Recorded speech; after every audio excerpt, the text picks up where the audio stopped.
When you understand what the book of Haggai is talking about, it is historical. It is speaking to Israel in their day, in the day after the Babylonian captivity, in the day when they need to rebuild the temple, and in the same kind of time period when they were rebuilding the walls of Jerusalem. But it's also extremely significant in terms of its symbolic meaning for the church and the role that we need to be playing. And there's some things in the book of Haggai that I think we can easily overlook. Sometimes we focus in on certain points. We talk about the sealed houses and denominationalism, or we talk about the heavens and the earth and the sea and the dry land. That's in the second chapter, being shaken, and what that means and what's going to happen. Those are things in the future, you know. There was some measure of that was completed in the days of Jesus in the first century, but there's elements of the prophecies of Haggai that aren't just typological in nature, they're prophetic. There's things in that second chapter that haven't happened yet, that still have to happen in their fullness. And because of that, they have applicability to us in terms of something prophetic that we're looking out on the horizon to see in the future. But they also have applicability in the sense of something allegorical, something symbolic, because there are some hidden messages to the church working in this last day towards restoration in this book. Probably some of the most blunt of all the messages to the church under the surface here, talking about restoration. And as I said, I think sometimes we can miss what is really being said in these chapters, and in these verses, I should say. There's only 2 chapters. If we don't really understand who the object of the lesson is. But if we're going to do that, we'd have to go through the first verse, wouldn't we, before we get started? That's how most books and chapters work. You have to start with the first verse. And the first verse of the book of Haggai is a lot of background. Given the length of time we'll probably have for our Bible study tonight, that may be all that we'll talk about unless you have some questions. But the background will give you a lot of understanding for what the message of Haggai is about, and it'll help a tremendous amount when we talk about what this message is symbolic of in terms of how it relates to the church. But in the very first verse, we get introduced to a number of different things. We find out when this is occurring, when this prophecy is happening. It says, in the 2nd year of Darius the king, in the 6th month, in the 1st day of the month, came the word of the Lord by Haggai the prophet unto Zerubbabel the son of Shealtiel, the governor of Judah, and to Joshua the son of Josedek, the high priest. It's not just unto Zerubbabel and Joshua, though, as you'll see as we go a little further. It's unto all the remnant, all the Jews that had come back from Babylon that were there. Joshua and Zerubbabel were the leaders. Zerubbabel was the governor, so to speak, in that day. Joshua was the high priest. So they were the 2 leaders that should have been overseeing the work of rebuilding the temple. They should have been guiding the people. And the people should have been having a mind to work too. But you're going to find out in the next few verses that the people had lost that drive to continue working on the temple, and there's some reasons why they might have. And though, again, I'm going to stress this, it sounds like it's just talking about historical events in Israel's past. This is a deep and very important lesson for the church in our day. Not just the church in the future, not just the church in the past, but the church in our day. And not just general Christendom, but the body of Jesus Christ, as you'll see when we get into some of these verses. Most time when you're starting a book, and it'd be the same thing we do if we talk about the book of Hebrews, you're going to talk about when the book was written, you're going to talk about the author, which is a little trickier with Hebrews. I think it's Paul in the case of the book of Hebrews, but there's reasons people think it could have been someone else. In the case of the book of Haggai, the author is obvious, but we know almost nothing about the author. The Bible doesn't tell us really anything about Haggai. Not anywhere in this book does it give us any background information about him. Doesn't tell us whose son he is. Doesn't tell us what tribe he's from. Doesn't tell us where he lived or anything about his lineage. Haggai is a man of mystery, so to speak. There's another one of the prophets that's almost exactly the same in terms of there being very little background information about him. Anybody want to hazard a guess at who it might be? Let me give you another clue. It has to do with Haggai's name. I might come back to that in a minute. But Haggai's name comes from the Hebrew word Hag, which is the word for a feast. When you talk about different feasts of Israel, the word Hag, which could be spelled C-H-A-G or K-H-A-G, it starts with a guttural Hag. I'm just purposely not trying to scratch up my throat making it sound that way. That's the beginning of Haggai's name. When you put the I on the end, it makes it possessive, which means what that is really saying about Haggai is kind of an odd name for a child, my feast or festival.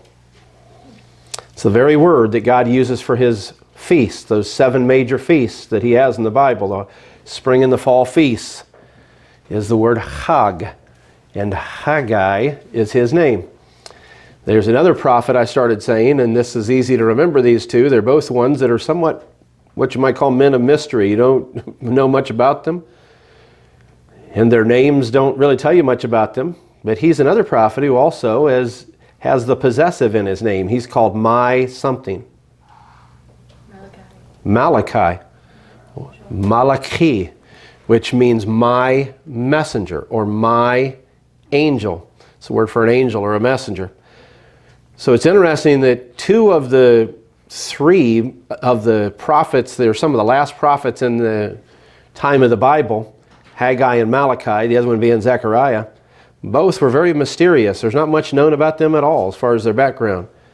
And their names both are very possessive, almost as if God intended them to have that name. He was saying, this is my messenger.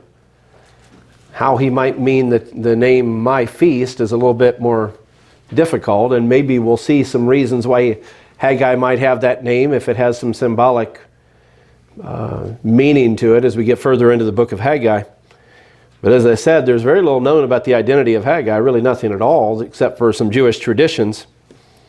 Unlike Joshua and Zerubbabel, whose lineage is very critical, and it's very clear who they are, Zerubbabel was descended from King David. He was of the kingly line.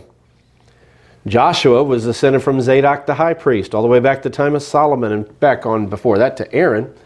Those men were descended from the 2 most significant lines in all of Israel.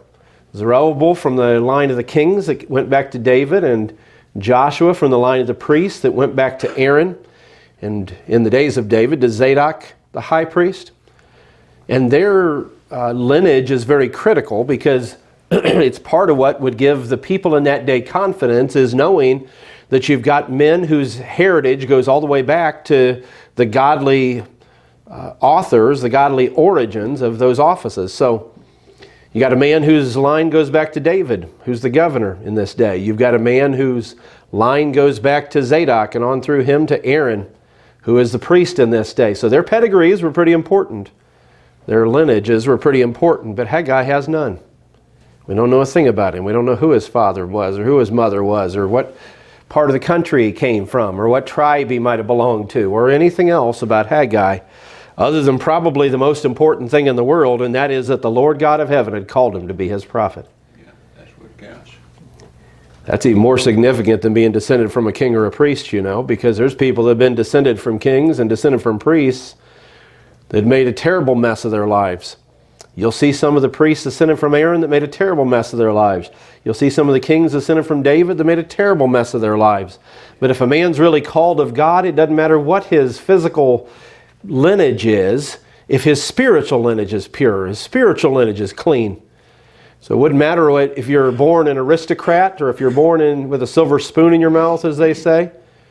The greatest aristocracy you could ever have is to be a son of the king. And I mean the King of heaven. I mean the King of saints. To be a son of God is the greatest heritage you could ever have, greater than any material heritage of any kind. So though Joshua and Zerubbabel's heritage in this day, and I'm going to talk about the history, and I'm going to talk about how this applies to the church today when we get a little further, but tonight will be a lot more background. Though Joshua and Zerubbabel's heritage in their day was critical because the people were looking to them to have confidence in somebody who could carry on the priestly line, who had the right pedigree. Someone who could carry on, though Zerubbabel was not a king, he was a governor. He had just been given the allowance to have some measure of authority, but he certainly wasn't the king. There was no king of Israel at this time. It was being ruled over by Persia. But the fact that Zerubbabel had the kingly blood was significant to the people. And the fact that Joshua had the priestly blood of the line of the Cohens, the line of the priests, was significant to the people. That would have meant something to them. Another thing that's interesting about these 3 people in this first verse, Haggai the prophet, Joshua and Zerubbabel, is they are actually filling the 3 offices that were right at the heart of the theocracy of God in the Old Covenant period: a prophet, a priest, and a king. Those three offices were the three critical offices of a theocracy. A theocracy is a government where God is the head. God has a king that he puts in place, he has a priest that he puts in place, and he often has prophets. I'm not talking about in every era, but it certainly was true in the Old Covenant period. And it's true in the modern period too, because God is intending there to be kings and priests. He's intending there to be prophets, but there are other offices as well in our day. But those were three of the most significant offices of a theocracy in the days of the monarchy and the kingdom of Israel. And so here were all three of them, interestingly enough. I said the name Haggai comes from the Hebrew word Hag, which means a feast. Sometimes it's translated festival, but it just means a festival in the same way one of the holy feasts would be. The only person in the Bible that has that exact name is this prophet. There's some names in the Bible, there's multiple people, and you have to figure out who it's talking about, you know. You get a name like Joshua, you're going to have several people with basically what amounts to that same name. This Joshua the high priest here, there was a Joshua that exists in the Bible long before him, wasn't there, who wasn't a high priest. So you have to differentiate who is who, but Haggai is the only person in the Bible that bears that exact name. There's two other people that bear a version of it. One is a man and one is a woman, that both their names come from the same word Hag, but he's the only one whose name is Haggai in the whole Bible. As I said, that's a possessive name, Haggai. When the I is on the end, it means my, so my feast. Some of the traditions were that Haggai must have been born during a time of one of the feasts, and that's why they named him my feast. I'm not sure that you could prove that one way or the other, nor would it have any major significance.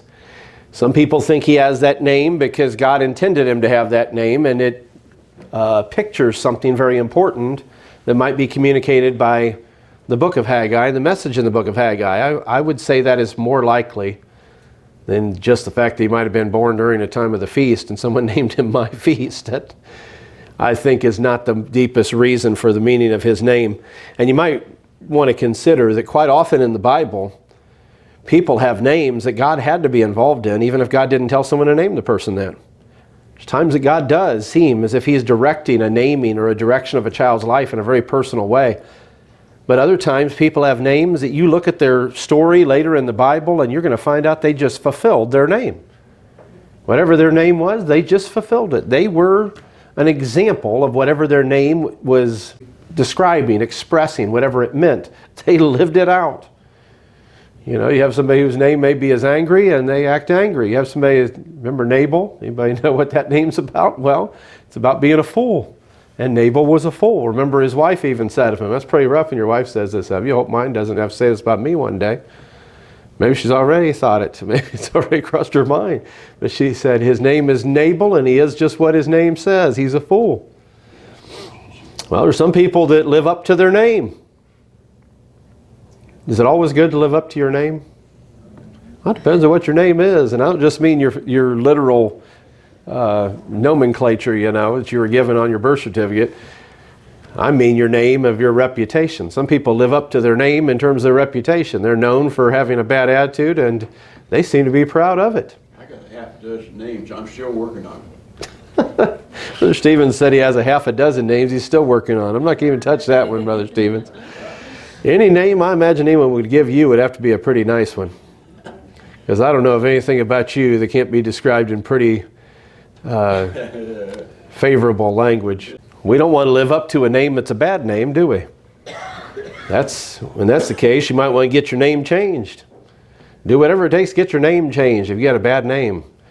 You know, what's wonderful about the kingdom and about relationship with God is God will let you change your name. He'll change it for you. If you'll let him, he'll change your name. And everything about you will be different. You'll be a different person. That's part of what it means for God to give you a new name, is that you become somebody different. It isn't just an outward name, like you choose a name you like. Maybe you like Susie and your name is Mary, or vice versa. No, it's a name that represents that you're a different person. Not just that there's a different pronunciation of letters when somebody's addressing you, but that there's something different in your whole makeup, that you just need to have a new name because you're not the person you used to be. That's a pretty wonderful thing, don't you think? when you receive a new name because you're just not the person you used to be. Well, that's a good thing. So I don't think Haggai received his name necessarily just because he was born during a feast. I think it may very well be that God had a reason for that young child being given the name My Feast, as odd as that name might be. I'm certain God was behind the prophet Malachi being named Malachi. He knew he was going to have his hand on that little boy's life, and one day he was going to be his prophet, so he allowed him to be named My Messenger. Now, I said we want to live up to our name, but not everybody does. There's times people have some pretty grandiose names and they don't live up to them. I've known people with all kinds of varieties of names that sometimes seem like they conveyed something positive that the person did not live up to. And then I've seen, as I said, sometimes people inherit an unfortunate name for whatever reason, either because of their family or because of their own choices, and God gives them a change of name and they become a new person entirely. So in the case of some of these prophets, I don't doubt for a minute God may have been behind the name that they received because he had a message he wanted to convey through that name. And we might talk about that as we go on with this book some. The only other time that Haggai is mentioned is in the book of Ezra. He's referred to twice there, in Ezra 5:1 and in Ezra 6:14. He's referred to as prophesying, interestingly enough, along with Zechariah to the people. In a time when the people needed to make some changes, they needed to make some corrections. It's talking about how two great men of God were standing and prophesying. I'll tell you what, if you had a tandem crew like that going on, you got Haggai and Zechariah prophesying. And by the way, they were contemporaries because Haggai's prophecy was only, we'll come back to this perhaps, it only lasted for just a handful of months. And near the time Haggai's prophecy was ending, in terms of his written prophecy, Zechariah's was beginning in the very same period of the year. Haggai's prophecy came to its close and Zechariah's began. So those men overlapped in terms of their ministry. That's why it probably says what it says in Ezra in the 5th and 6th chapters about them both prophesying to the people. They might have been prophesying in one place at one time, but it's just as likely it just meant that prophecies were going out from Haggai during this time and prophecies are going out from Zechariah during this time. They were two of the three of the last prophets in the Old Testament. And they were prophets whose messages were very deeply associated with restoration, which is the whole point behind this book, is restoration and where that will lead. And again, it's what you got to take very practically about this is, yes, it is applicable in the past to Israel, but this is also applicable in the future to us because the very same lessons in this book are talking about the restoration they were going through are a picture of the restoration the church is going to be going through. One of the Jewish traditions about Haggai is that, and there's no evidence of this, just a tradition, is that he was very old when he began prophesying, and some of the traditions say right after he stopped prophesying, not long after that, he passed away. But one of the reasons they have a tradition that he was old is because they believe that he saw the first temple. He was somebody who could stretch back all the way to the first temple.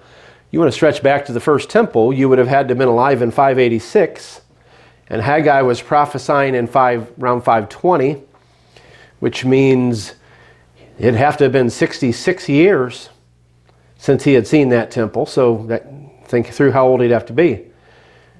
Even if he was in his mid-teens, he'd be 80 or more at this time, if that were true.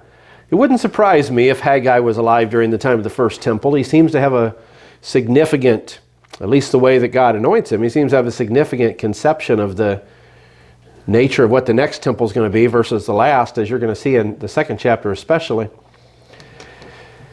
But there's no evidence of that. We don't know how old Haggai is. He could have been a young man. But it wouldn't surprise me if he was an older man.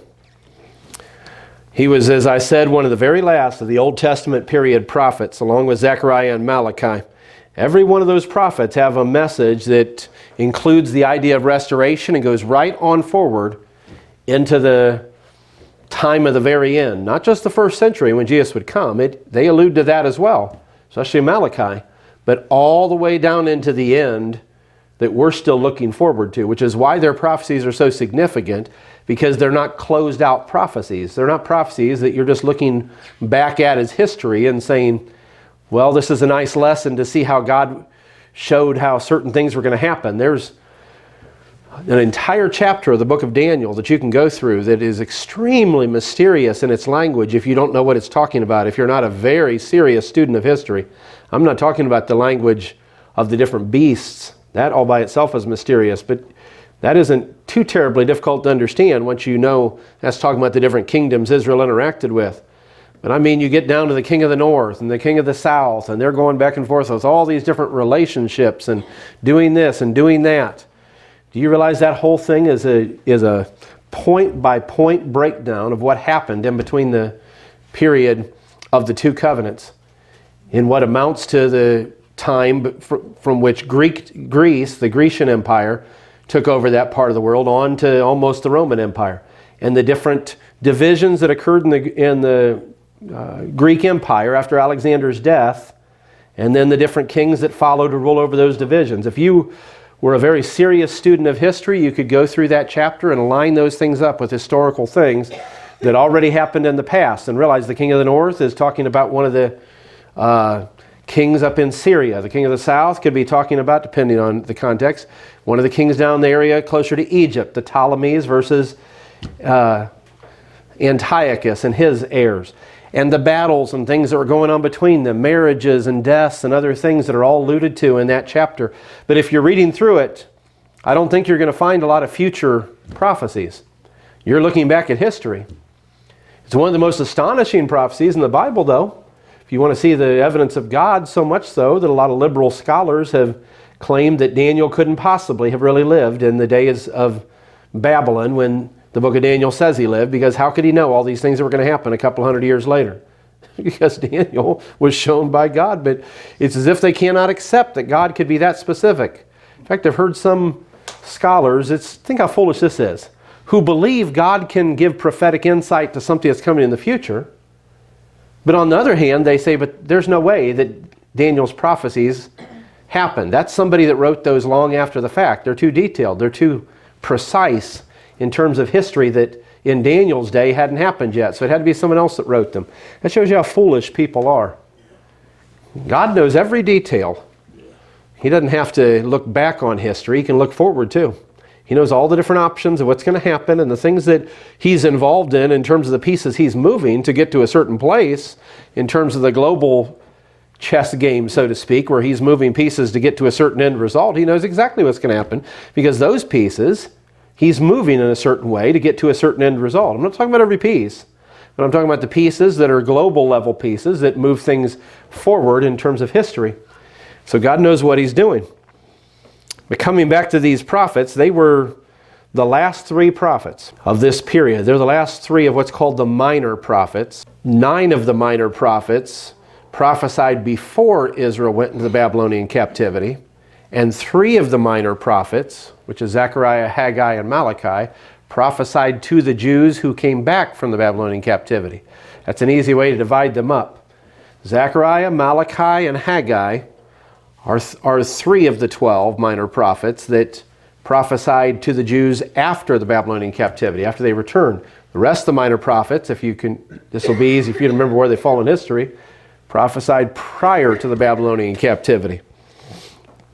Haggai prophesied, then Zechariah prophesied, and then a couple of generations later, Malachi prophesied. And his was the last prophecy to close out the Old Testament canon and to move forward towards what would become the New Testament period. But I told you, Zechariah, you'll see this in Zechariah 1:1, and then just compare it with the verses in Haggai. Zechariah started prophesying just 2 months after Haggai. So they were prophesying in the same year. The end of the same year, those men were prophesying together. And when you read their prophecies and you realize just how powerful they are, I cannot imagine having 2 men of God of this caliber preaching at this level at the same time, overlapping each other. It must have been an incredible time, and it needed to be. Israel had come back from the Babylonian captivity, and they needed to get back to who they were, because there would only be just a few generations, a couple hundred years, but a few generations, about from this time, over 500 years, but nonetheless, where there would be no prophets. There'd be about 400 years or more where there'd be no prophets who would be at least recorded in the Bible. No voice of a prophet that was biblical in terms of at the level of Scripture. At least not that God chose to record. And so during that dearth, that place in between the Old and the New Testaments, there need to be a high level of preaching to carry them through that to get to Christ. And there were some mighty messages that came forth from those last three prophets. And have two of them contemporary to one another, to me, is astonishing. I don't think most people, when they read those books, realize where the different prophets fall. They think they all are kind of prophesying back to back or together, or maybe they even read their Bible depending on the order the books are in, if it's more of a Hebrew order of the books, which is divided up slightly differently, or if it's more of a standard Western type of an order of the books, like most of our Bibles are. They almost think, I think they're chronological, but those books aren't chronological. Some of them are not in that order at all. Isaiah was prophesying in the 700s, and the very next book in the Bible is Jeremiah in order. Jeremiah is prophesying in the 500s. At the earliest, the early 600s. These men are prophesying even further down after Jeremiah. But if you want to make a full analysis of this period, you'd want to study these three prophets, Zechariah, Malachi, and Haggai. And then you'd want to study Ezra and Nehemiah along with them, because the events in Ezra and Nehemiah are the events that are going on with Joshua and Zerubbabel on into later Ezra and Nehemiah, and some of the other ones in these several generations that were doing the work of rebuilding the temple and then eventually rebuilding the city. You know, the temple got rebuilt before the city did, right? And the temple didn't even get rebuilt all in one project. That's part of what God is rebuking in this chapter, is that they had started the work of the temple. And I'll talk about this in a lot more detail in some of the upcoming verses. But they started the work of rebuilding the temple. Now, listen now, I realize, again, I'm going to stress this. I know this is history, but it's not just history. Because we have started the work of restoring the church. It's not restored, but we have already started the work of restoring the church. And so we are in the same category, spiritually speaking, as these individuals in this book. And we need to really seriously consider what God is saying to them so we don't fall into some of the same categories they found themselves in a negative place. And so we do fall into the categories they found themselves in a positive place. Know what I mean by that? It's a little complicated language. Some of the early statements he makes to them, especially in this first chapter, are pretty rough. About the fact they're not living up to their calling. That's just what it is. They're not doing what he's called them to do. They're not finishing what he's called them to start. To finish, I should say. They had to start it to finish it, but to finish. And they might have had an excuse for that if we have time tonight, I might talk about a little bit. It's what's behind maybe the second verse. We better not get that spirit either. We've been called to restore the church. If we get a mindset that it could be a long way off, so I'm going to coast from now on until things start to pick up speed, or I'm just not going to work as hard because I don't think it's close anyway, I'm going to tell you what, you'll find yourself in the same category. Or if we start to get an attitude like we've got to kind of shut ourselves in and get so insulated from any kind of activity the kind of activity you see in the first century church, because right now it's not time for that. You realize the very next verse is going to say, you say it's not time. Yeah.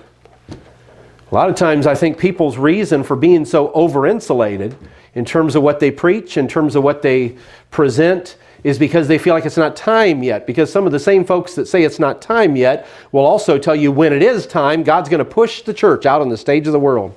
God already pushed the church out on the stage of the world. There's no reason it was supposed to exit stage right. At what point was the church supposed to go off and into hiding? Never. Jesus set that church as a city on a hill, a light that should not be hid. There's no reason for us to go hide the light, waiting for him to ignite the flame again. There is fire burning in the church right now. There is a light right now in the church, wouldn't you say? Yes. And if there's a light, why are we covering it up? Yeah. Well, because we might say it's not time yet. Well, they said that same thing, and I'm going to talk about that potentially. They also were dwelling all in their own little houses, and God's house wasn't getting built. You're going to see that a little later in the first chapter. That's a dangerous thing to do, and we better be careful not to do it either. I'm not just talking about on the local level. On the local level, it may not apply as dramatically as it does on the body level. If we start on the body level, building our own little sealed houses and camps all around the body, where we are dwelling in different sealed houses, we'll be no different than denominational Christianity. So there's just 2 lessons of a whole list of lessons. It's in this first chapter. It's very important. But what's wonderful is the second chapter starts to pick up speed because the people listened to the rebuke that they were given and the correction they were given in the first chapter, and they turned their hearts to work and turned their hearts towards building the temple. And they got some of the greatest promises given to them by God you could ever get about what God was going to do in that place. And I'm going to tell you, we will too if we will follow this pattern. It's very similar. The reason I felt so heavy to go through this book, it's so similar to why I felt so heavy to go through the 7 churches. There's lessons there about what we better not be doing as a people, as a church. There's lessons there about what we must be doing as a people, as a church. What is more important than that? Now, individual practical salvation is the highest level of importance. But by the way, individual practical salvation is going to mean a whole lot if the church is dying around you. Because what are you doing if you're doing well and everyone else is doing poorly because you're not investing yourself in the lives of other people? The church is not a one-man effort. It is a group effort. So we have to realize that the health of our individual spiritual health is vital, but the spiritual health of the body, the church as a whole, is critical as well. And if one goes down, the other will definitely be affected. So we've got to pay close attention. And Haggai is like some of these other lessons, and that there are some very critical lessons in the book of Haggai, good and bad, that we had best learn in the day that we're living in right now. A little bit of background. I told you tonight, I think most of what I'll probably talk about is background to build a framework for what we're going to talk about in a lot more detail if we go through the rest of these verses. Where the real juice is at is once you get into the corrections and then into the blessings. Haggai prophesied, as I said, in the time following the Jews' return from the Babylonian captivity. The Jews came back beginning with the decree of Cyrus. Cyrus made his decree in the first year of his reign over Babylon. He'd been reigning before that. So when it says the first year of somebody's reign, that doesn't always mean the first year of their reign for the first time, but the first year of their reigning over a certain kingdom sometimes. In Cyrus's case, he made his decree in the first year after he conquered Babylon, after he became the ruler over Babylon. He was the ruler over the Medes and the Persians, but after he conquered Babylon, in the first year after that, he made a decree that the Jews could return back to their homeland. He didn't just make a decree that they could return back to their homeland, he encouraged them to do it. It wasn't like it was a secret thing, like I hope nobody does this, you know. He encouraged them to do it. He didn't just encourage them to do it, he supported the rebuilding of the temple. He gave financially toward the building of the temple, which was a major expense. And you're going to see a massive amount of money was raised, either because it had been received from him and he gave it to the people, or because the people themselves somehow had the kind of funds, and I have a hard time understanding how they could unless it came from Cyrus, that you're going to see that they gave when they got back to the land. I might give you a verse on that in a minute. But you can see this in 2 Chronicles 36 and in Ezra, the 1st chapter and the 6th chapter. It's talking about how Cyrus made this decree. And then he even returned the vessels of the temple that Nebuchadnezzar had stolen when he had sacked the city of Jerusalem and the temple in 586. He took all the precious holy vessels. Some of those, by the way, were what caused Belshazzar's judgment to fall on him, you know. Because he had taken some of the holy things.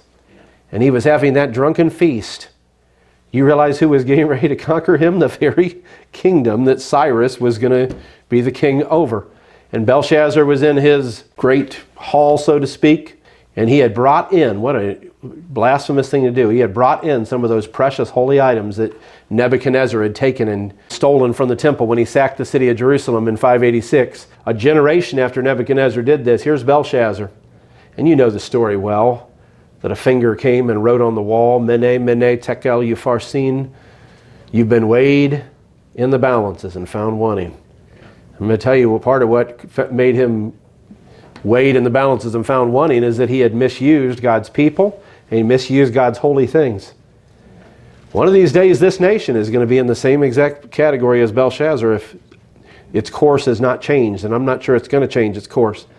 One day this nation might as well have the finger of God right on the wall, weighed and found wanting. Because we're headed in that direction, and the way this nation is headed towards its handling of morality and of the people of God, the church, it's going in that direction.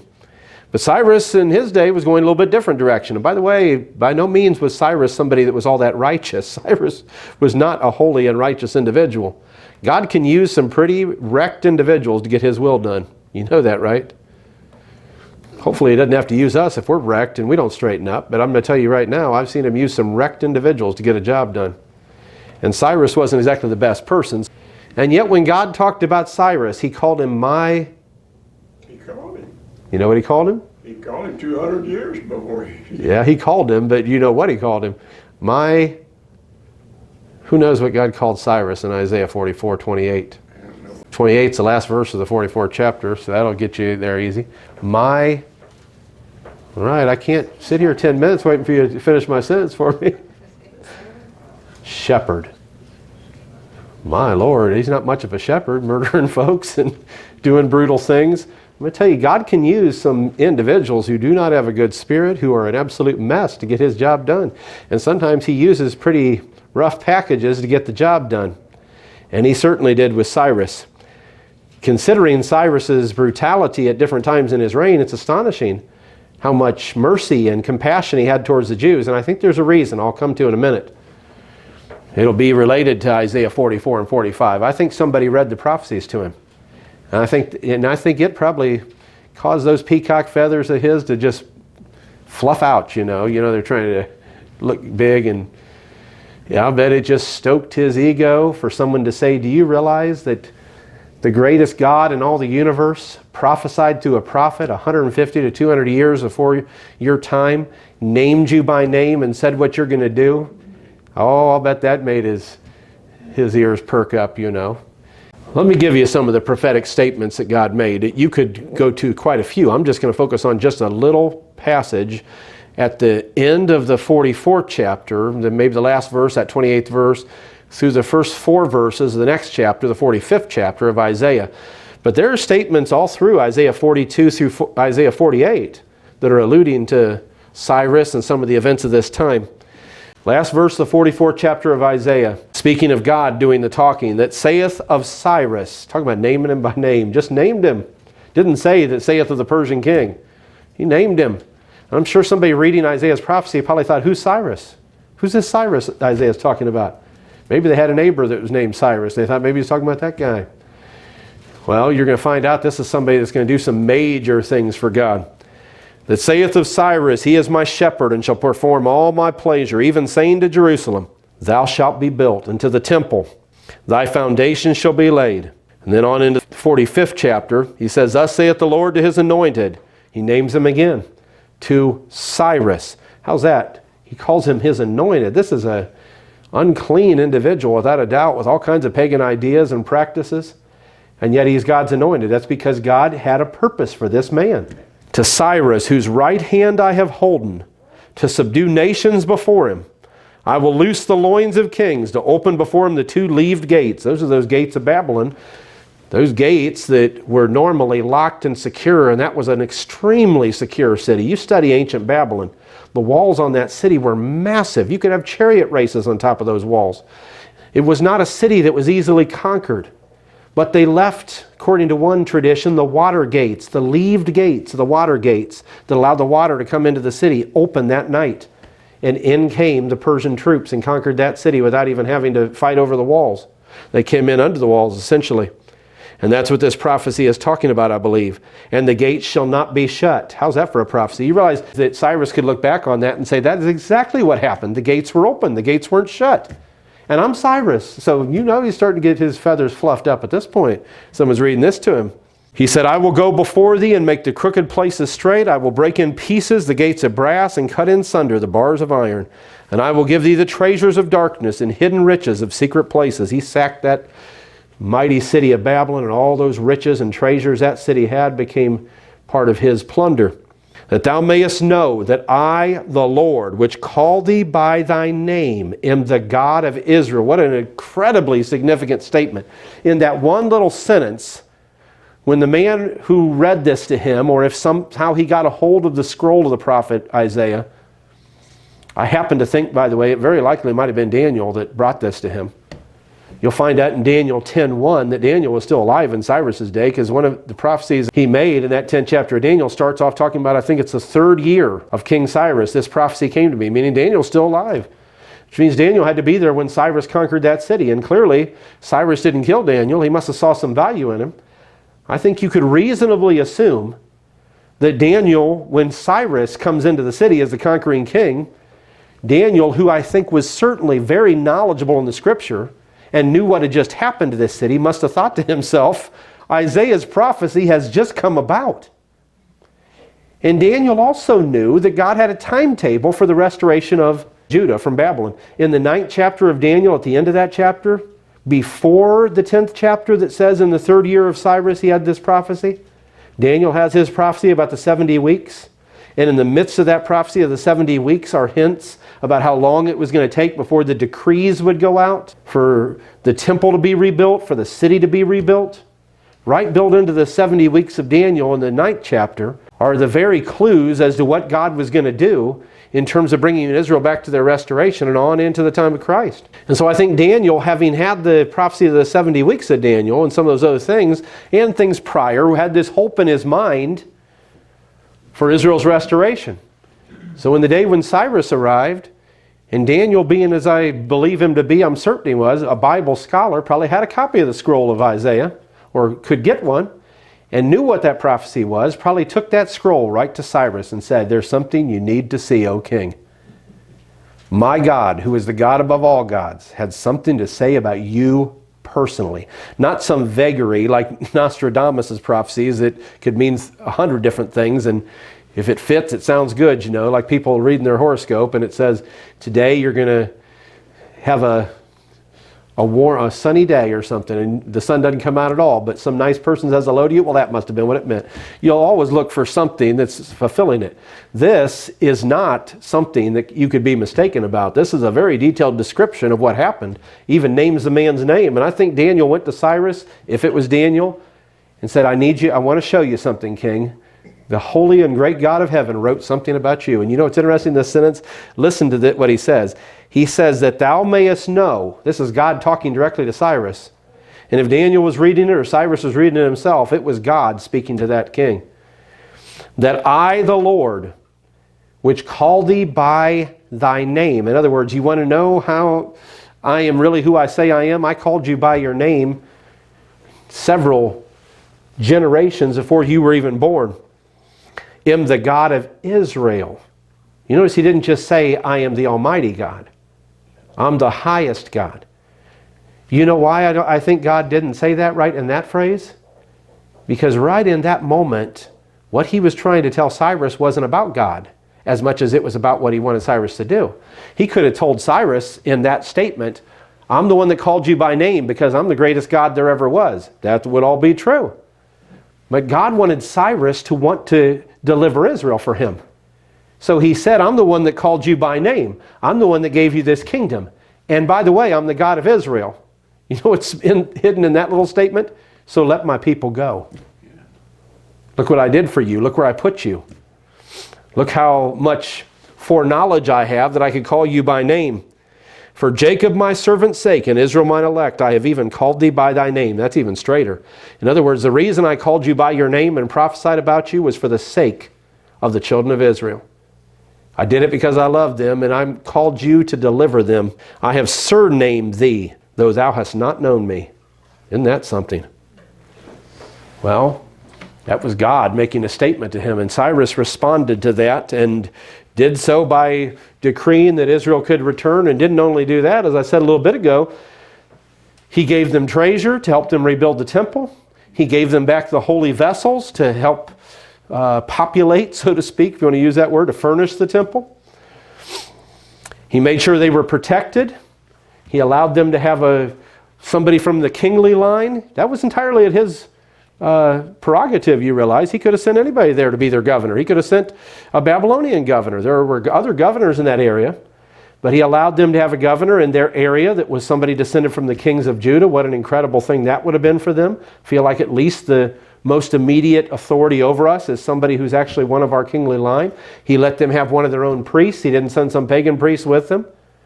They didn't force those things. Cyrus allowed those things because he honored God. And though he did not, it does say in these passages, it says it in the last verse of Isaiah 44, and it says it in Isaiah 45:13, that he gave the decree to rebuild the city. He didn't personally rebuild it. That decree didn't come till Artaxerxes, his successor. But he laid the groundwork so that that city could be rebuilt. So, in that period, pretty close to 50,000 individuals came back from Babylon to Judah under Joshua and Zerubbabel after the decree of Cyrus. Joshua was a high priest and Zerubbabel, and then they led this large group of Jews. It's something of a controversy about how many there were exactly, because there's a couple different numbers there. The names of how many Jews were there were 42,360. That's in Ezra 2:64. It says there were 42,360, but then in the very next verse it says there were also, I think it's around 7,367 servants. That puts you up over 49,000, doesn't it? And then it says there were 200 singers. The singers are the biggest mystery to me. It may be that what it meant was there were 42,360 Jews. They had over 7,000 servants, which I'd say that's pretty good considering. And 200 singers, but who were the singers and why are they categorized in a different category? Were the singers part of the 42,360 Jews and it just said 200 of them were singers? It could mean that. I think part of the reason it might differentiate the fact that there were 200 singers, it may very well be, if you look at the context and the history and the other statements in the Bible, they might have named there were 200 singers because those 200 singers may have been singing as they were going, making their travel from Babylon back to Judah. They may have been singing glory to God and blessings and honor and hosannas and all those other praises to God as they were traveling. And they might have had a dedicated group of what amounts to a praise and worship team traveling with them that were dedicated to be the ones singing. Can you imagine that as you're heading home?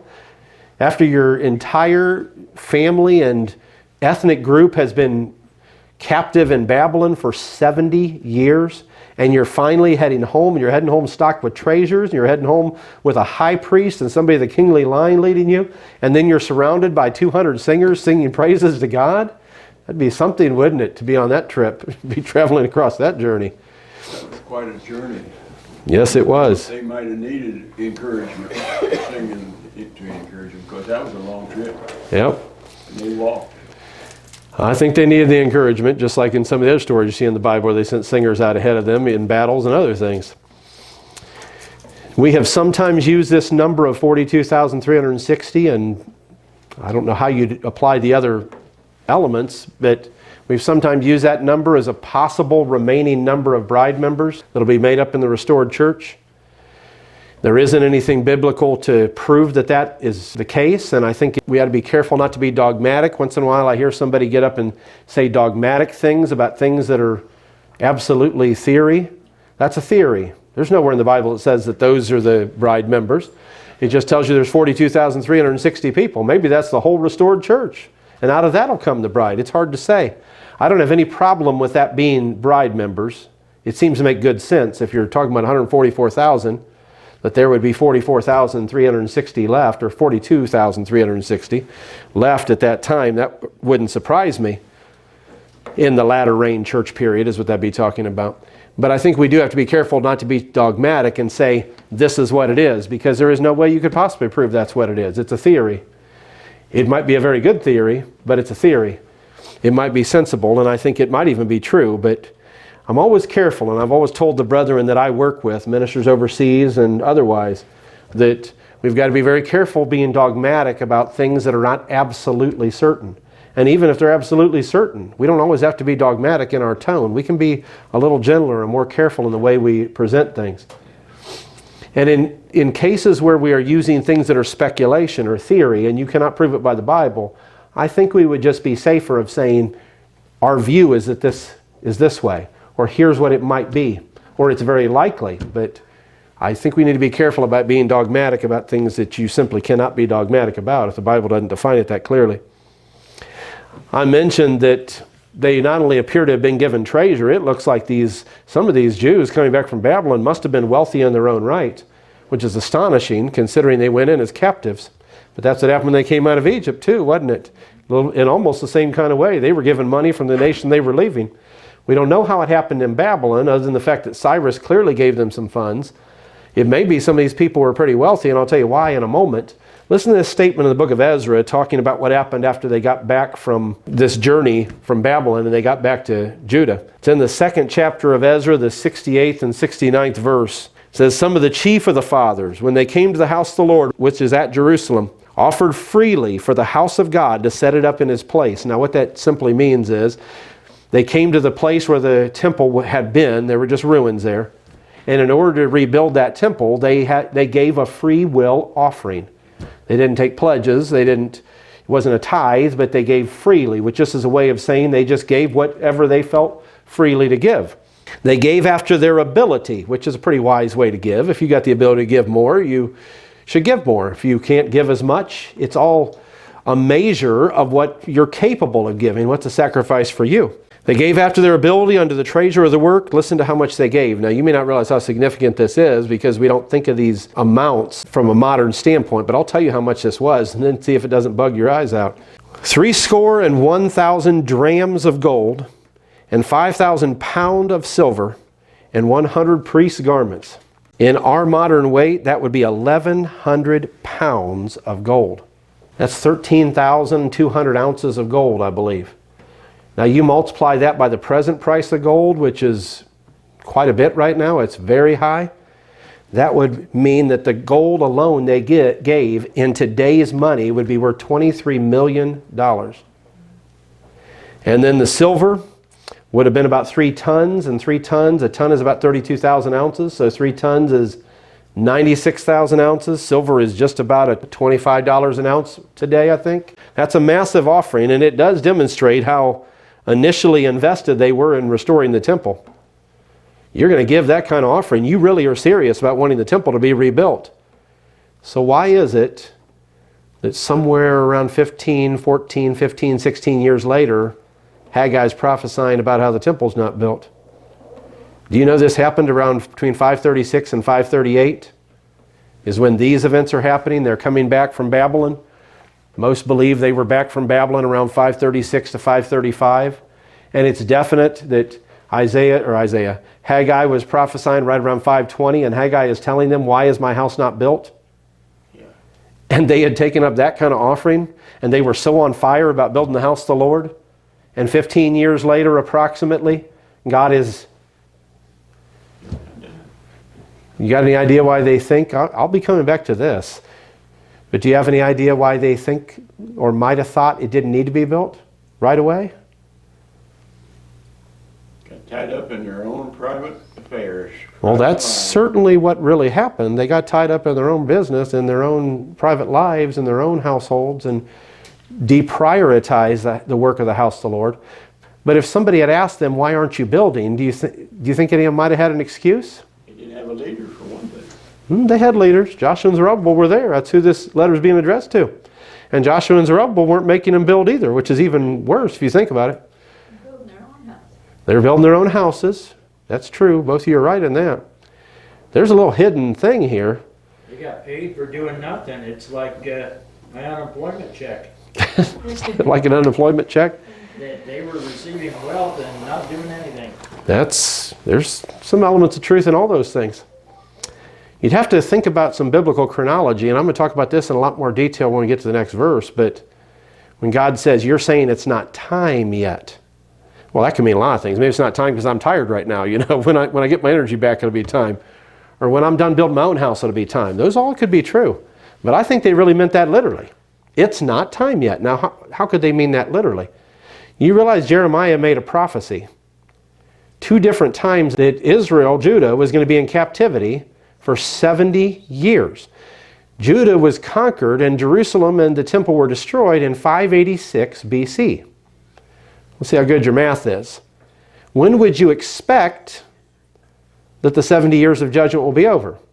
516. 516. When was Haggai prophesying, did I tell you? 520. Well, Haggai, it's not time yet. The period of judgment's not even over. We can spend time on our own business right now. We still got 4 years before the church is going to be restored. Or in this case, the temple is going to be rebuilt. The temple was going to take some time to rebuild. You might not want to wait to the last minute. And we better have the same knowledge about the restoration of the church. If we think we're going to wait till the last minute, you may not be part of building it. You better be busy building right now. And if anything, I said this to somebody here just not lately. I might have said it in Green when we were there last weekend. We better do everything we have the might to do right now. Whatever God's given you the strength to do right now, do it with all your might. Don't you remember how the scripture goes? What your hand finds to do it with as much energy as you want to do and leave some more for later. Do it with all your might. We got to be doing with all our might what we're capable of doing with all our might right now. On any area. Any area. Whether it's moral, whether it's evangelistic, it doesn't matter. Whatever area we have that we can do more in, if we have the capability to do more in, we should be doing whatever we have the capability to do. We should not expect God is going to restore anything among us if we're not doing everything with what we already have. Or perhaps put a little bit simpler, if we are not using everything we already have, why would He give us more? Well, I'm just waiting for more power, Lord. I had an experience, I haven't told this in years, I don't think. Had an experience when I was still working in the business world and doing a lot of work in the church as well, teaching classes and other things in the church right before I went in the ministry, which is funny that I had the experience at that time because it was not going to get easier. But I was extremely overloaded with responsibilities, and I felt like, how in the world am I going to do this, Lord? I thought, I've got work, I've got this, I've got that. And I was kind of complaining and saying, Lord, I need more time. Can you give me more time? And I didn't hear an audible voice, but it might as well have been. You know, I say that once in a while when it's as clear as an audible voice. I heard that still small voice in my mind, and I had to stop a minute and think, what are you talking about? And then I was honest enough to realize it was true. Felt like the Lord said to me, when you use all the time you have, I may give you more. And I thought, what are you talking about? And then I started thinking, the time I was wasting in little areas that I just thought were okay to waste. See, we've got to work with all our might if we're expecting to get more power. So I'm not expecting to wait till the church is restored to work with all the strength I have. I'm just going to hold my strength in abeyance until the church is restored. Then I can just go all out, a final sprint. Let me tell you, this journey is too long for one sprint. It's a marathon. You're going to have to run as far as you can get on this path. And then it's going to take the power of God to make it that last few miles at a level we don't have yet, perhaps, where you'll sprint with all the strength you have. But there's times now you better sprint if you have enough strength to do it. There's times now you better pick up your speed or at least just run a little further if you can. And that's part of the message of some of these statements in these verses that are going to be a lot more pertinent, you might realize, to our present state than you might think. So, I think the people, when they came back from Babylon, were on fire about rebuilding the temple. And then they started rebuilding, and it looks like they rebuilt for about 2 years. They were working on the project. They've even got the foundation pretty well done and ready to go, and all the glory that would be associated with that. And then just kind of go on pause, This is a lot bigger project than we thought it would be. It's going to take a lot more of my life than I thought it would take. It's going to take a lot more blood, sweat, and tears than maybe I initially thought. And so now, 15 years later, God's house is still not built. People are building their houses. And a lot of other things that we're going to read about here in the next few verses, and God's house is not built. And I do think the timing of His prophecy and the events and the history around it are extremely significant. And I mentioned that it refers that at the heart of it, though they did have all those issues that several of you, Brother Joe, Sister Cindy, Brother Lee, mentioned, I think at the heart of it, those were their personal reasons, but I'm sure their public reason. The reason I'm not doing it right now, if somebody asks, maybe the personal reason was selfish, but the reason I'm not doing it, it's not time after all. God did tell us 70 years. But I'll give you the two verses where the Lord prophesied to be 70 years, Jeremiah 25 and Jeremiah 29. Jeremiah 25:11, He says the whole land will be desolate and an astonishment, and these nations shall serve the king of Babylon 70 years. And the 29th chapter is even more direct. In the 10th verse it says, thus saith the Lord, that after 70 years be accomplished at Babylon, I will visit you and perform my good word towards you in causing you to return to this place. Now, they might have thought that too if they had some sense and realized God started bringing us back before the 70 years were really even up. There were actually two different periods that were about 70 years. The first captivities of Judah were in around 606 BC. And the first time they were allowed to go back, they began coming back around 536. That's about 70 years from the time of their first captivity to the time when Cyrus released them, when they really began getting home. But the real period of 70 years I think that is being talked about here is not that. This is the 70 years from 586 to around 516. Because you're going to find out right around 515, 516 is when the temple was finished, right on time. Now you think about that and you say, well, then why was God telling them to get busy? They had 4 years. Well, do you realize that he told them to get busy and they got busy and it got done on time? Which means what would happen if they hadn't got busy? Wouldn't have got done. You say, well, no, we can wait a couple years. It wasn't going to work. God knew how long it was going to take. And so they needed to actually be working on the project before it was even time for the temple to be truly, fully restored. They need to be working on restoring it. And that's at the heart of some of the things I'm pointing out in this kind of a class related to the church. We need to be working on the restoration of the church with what we're capable of doing. I don't mean where you can force something through. You can't make the church be restored. You can't restore the church. But we can be working on restoring it. What do you think of that? We don't have 70 years. We don't have 70 years. No, we do not. So, Haggai began prophesying, this says, on the first day of the 6th month in the 2nd year of the reign of Darius, which would have been 520 BC. About 66 years after that 70-year period of judgment in Jeremiah's prophecies would have begun, if it began with 586. Jews worked on the temple, it looks like about 2 years, and the work ceased, and it lay fallow for about 14 or 15 years before Haggai instigated its construction to be finished. And I told you, I think in this next verse when God says to them as a rebuke, and we'll talk about it next time potentially, this people say the time has not come, the time that the Lord's house shall be built. I think they really meant that. The time has not come. The time of the prophecy hasn't been fulfilled. That makes it pretty easy for you, doesn't it? If you know you got some heavy work ahead of you and God says at a certain time, you're going to need to get to work, and you're like, oh, isn't it nice that it's not that time yet? I can just kind of take it easy a little longer. Brother Baer said, I didn't, by the way, don't show up tomorrow. Brother Baer said there's going to be a work day tomorrow, and it's going to be some hard work. Oh, but I don't have to do any work today. I'm going to tell you something about Brother Kevin back there that I love about him.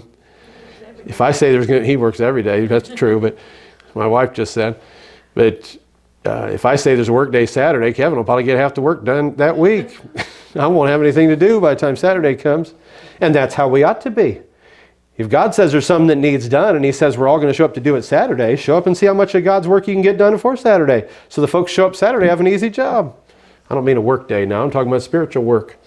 If there's something we can do, saints, I know there are things, if God will give me the life and the health to do them, there are things I can do. As a person, as an individual, as a minister, there are things I can do. There are things God has given me the ability to do, whether it's helping other individuals, whether it's teaching and preaching and other things that I do in terms of the particular type of calling I have in the ministry. There are things that I am able to do, not because of myself, but because God has given me the ability. He's given me the strength. He's given me the insight and the knowledge and the other things I need to do that. If I can do it, I want to do it with all my strength. And if God has given it to me to do and He's given me the strength to do it, I want to use all the strength He gives me because I know I need more. Don't we all need more? So we want to do it with all our might because that's the guaranteed way you're going to get more strength is to use up all the strength you have. Most people, though, hoard their strength. They hoard it. Hoard their energy. I might need that later, like a camel filling up his hump. I might need that later. I'm going to tell you what. You give it all to God and God will give you more. You say, well, I need some things for myself. I've got to take care of myself. who could take better care of you than God? You think He can take better care of yourself than God can? There's nothing we should be hoarding up for ourselves. I'm not making an offering appeal, by the way. But there's nothing we should be hoarding up for ourselves, thinking, I've got to take care of myself. God can take better care of you than you can. Done a pretty good job with me. He's done a pretty good job with me too, Brother Lee. And most of the time I've found when I finally let go of things I don't want to let go of, God gives me more than I ever thought I could ever have. And that's the point of the key, is to understanding God. I wanted to mention, if God was so meticulous about the timing on the building of the temple, He's also given us a few numbers to look at and restore in regard to restoration of the church. Right? And if He's that meticulous on that, He might be the same in this. I agree, Brother Stevens. If He's that meticulous about the restoration of the temple in the days of Joshua and Zerubbabel, are you not thinking He's going to be just as meticulous about the restoration of the church in our day? And if He's got His precise timetable, and He's wanting things done at a certain time, I'm going to tell you what, I want to be found working. I don't want to be, I don't want to be like the 10 wise or foolish virgins. You'd be better off being like the 5 wise virgins than the 5 foolish. Because at least they had enough oil in their lamp that when they did get woken up, they could light the lamp and go to the wedding feast. But I'm going to tell you right now, I don't want to be like the wise or the foolish virgins. What do you think of that? Now, you think I got a biblical reason for making that kind of statement? Who woke them up? It wasn't the bridegroom, because whoever, say Jesus woke them all up. No, He didn't. Whoever woke them up said, behold, the bridegroom cometh. He didn't say, behold, I'm coming. It wasn't Jesus' voice that woke them up. I'm going to tell you who it had to be. It had to be the friend of the bridegroom that was responsible to get the bride to the wedding feast. And the friend of the bridegroom was a picture of the ministry, and perhaps other people that are involved in that package that could fill that role. But the fact of the matter is, I don't want to be found sleeping. Wise or unwise. You definitely don't want to be found sleeping and unwise and have no oil in your lamp. Talking about Matthew 25, you realize. If you're going to fall asleep with a store of oil. Don't fall asleep with an empty vessel. But don't fall asleep at all if you can avoid it. Somebody has to be awake at the midnight hour. Because the cry went out at the midnight hour, behold, the bridegroom cometh. And all of the 10 virgins, 5 wise and 5 foolish, woke. The wise woke up and were ready to go. The foolish woke up and were not ready to go. And they did not go. But I'm not interested in being in either one of those categories. I want to be in the category that's waking them all up. Amen? Amen. You don't want to be sleeping. So, first day of the month, when Haggai began prophesying, was the day of the new moon, you realize. The first of each of the months in the Jewish calendar started with when the new moon first appeared. It was a time when they would have religious observances. So what better time for a prophet to speak to the people of Israel? They probably had a gathering of people out there because of the religious observance associated with the new moon. So he probably had an audience that he could speak to. And then it says that he did this in the 6th month. That's the Hebrew month of Elul. It's what would be to us around August or September. By the way, that's the time just preceding, obviously, if you know basic math, the 7th month. 6th month comes before the 7th, right? The 7th month is when all the fall feasts fall. First day of the 7th month is the Feast of Trumpets. Exactly 1 month from the time Haggai began prophesying. He began prophesying on the first day of the 6th month. The first day of the 7th month was the Feast of Trumpets. The 10th day of the 7th month was the Day of Atonement, and several days after that was the Feast of Tabernacles. The 3 major feasts of the end of the Jewish year were just 1 month. They would begin exactly 1 month after Haggai began prophesying. And by the way, he prophesies right on through those feasts. You read into these chapters, you'll find out on this day of the month and on this day of the month. It tells you several times when he's prophesying. It's not just all in one package. There's several different times over a couple of months that he was prophesying. From the 6th month on into the 9th month. That's the 6th to the 9th month of the Jewish calendar. It's not June to September. The 6th month of the Jewish calendar, as I said, is August, September. So the 9th month would be November, December. So he was prophesying from the fall on into the end of the year. So the entire prophecy of Haggai took place in the latter part of this one single year. From the first day of the 6th month, which again I said is August, September, to the last prophecy he gives in the 2nd chapter, which is on the 24th day of the 9th month, which would be November, December period. You'll see that in Haggai 1:1 here, and in 2:10 it talks about the 24th day, and it repeats in the 2:20, I think it's the 20th verse. So the entire prophecy of Haggai, everything that God said through Haggai that was worthy of putting in Scripture, took place over 4 months of that man's life. However long his life was. Out of the entire man's life, what if he was a very elderly man, as the Jewish tradition holds? All that life of faithfulness and service, and you think, well, God's just talking to me all the time. Apparently he wasn't talking to him enough to put in the Bible, up until you get all the way down to this point, where one of the most critical moments of the history of Judah is sitting. The necessity to rebuild the temple, the necessity to get back in right relationship with God, the necessity to restore. And God turns to precious Haggai. If he was an elderly man, what an honor that would have been. And for just 4 months of his entire life, the fire of God was burning in that man's bones. And one of the most powerful prophecies in the Bible is contained in that little 4-month period, from the 6th to the 9th month. Praise his holy name. All right, I think we've got some questions and things coming. No, I was just thinking, as I'm reading here in Haggai, and they were being somewhat scolded because they were complacent, they were comfortable, they were stopped, they were not doing anything at the current time. That 3rd chapter of Revelations that we just finished up in 17th verse. Oh, yes. And he's saying that because thou sayest, I am rich and increase with goods, Oh, yes. have need of nothing, and knoweth not that thou art wretched and miserable, poor and blind and naked. And then when you go there to 6, it says, you have sown much and bring in little, you eat, but ye have not enough, you drink, but you're not filled with drink. Ye clothe you, but there is none warm. And he that earneth wages to put in a bag with holes. Doesn't that sound exactly like the same thing that's going on in both? It sounds exactly like it. They were complacent and waiting they thought they had it made. Well, Joe, one of these times I'm just going to have to sit down and let you finish the class, because I'm telling you, you are right on the track of where this is going. This is precisely what's going on in this chapter. This is a parallel. And we see that Laodicea was like the last days church. And that alone should tell you how important Haggai is, because what's being described there is like the last days church.